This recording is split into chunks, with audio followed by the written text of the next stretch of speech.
Bhavnagar Dholera highway પર પાણી ભરાઈ ગયા। 30થી વધુ લોકો વરસાદી પાણીમાં ફસાયા હતા। પાણી ભરાતા ફેક્ટરીમાં જવાનો રસ્તો બંધ થઈ ગયો છે। મીઠાના અગરમાં ફસાયેલ લોકોનું રેસ્ક્યુ હાથ ધરાયું। ભાવનગરમાં આપ જોઈ રહ્યા છો કે અહીંયા 30થી વધુ લોકો જે વરસાદી પાણીમાં ફસાયા હતા તેમનું રેસ્ક્યુ કરવામાં આવ્યું છે। બોટની મદદથી તેમનું રેસ્ક્યુ કરવામાં આવ્યું। મીઠાના અગરમાં 4 લોકો જે ફસાઈ ગયા હતા તેમનું રેસ્ક્યુ ટીમ દ્વારા રેસ્ક્યુ કરવામાં આવ્યું। આ એક્સક્લુઝિવ દ્રશ્યો હાલમાં જોઈ રહ્યા છો કે જ્યારે પાણી ધસમસતા વહી રહ્યા છે ત્યારે ખાસ ભાવનગરના જે ફેક્ટરી જવાનો રસ્તો હતો ત્યાં લોકો ગયા હતા, પરંતુ અચાનક જ રસ્તો બંધ થઈ જતા ત્યાં પાણી ફરી વળતા ત્યાં લોકો ફસાઈ ગયા હતા। ભાવનગર ધોલેરા હાઈવે પર પાણી ભરાતા એનડીઆરએફ દ્વારા રેસ્ક્યુની કામગીરી હાથ ધરવામાં આવી હતી। 4 લોકો જે ફસાયેલા હતા તેમને સુરક્ષિત રીતે બહાર કાઢવામાં આવ્યા હતા અને હાલ તમામ લોકો સુરક્ષિત છે।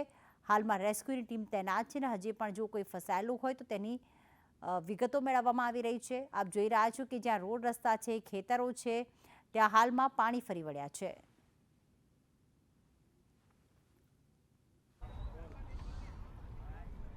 ગત 3 દિવસથી ભાવનગરમાં સતત પડી રહેલા વરસાદને કારણે હવે નદીઓનું પાણી જે છે એ સમુદ્ર તરફ આગળ વધી રહ્યું છે અને આ જે દ્રશ્યો દેખાય છે એ ભાવનગર ધોલેરા હાઈવે પર કે જે જગ્યાથી પાણી જે નદીઓનું છે, કાળુભાર સહિતની નદીઓ કે જે ડેમમાંથી પાણી છોડવામાં આવ્યું છે એનું પાણી સમુદ્ર તરફ જાય છે, પરંતુ કેટલાક કારણોસર આ પાણી અત્યારે અહીંયા ભરાયેલું છે અને એના કારણે જે અગરિયાઓ જે છે કે અંદર મીઠાની ફેક્ટરીઓમાં કામ કરતા 30 લોકો છેલ્લા 2 દિવસથી ત્યાં ફસાયેલા હતા।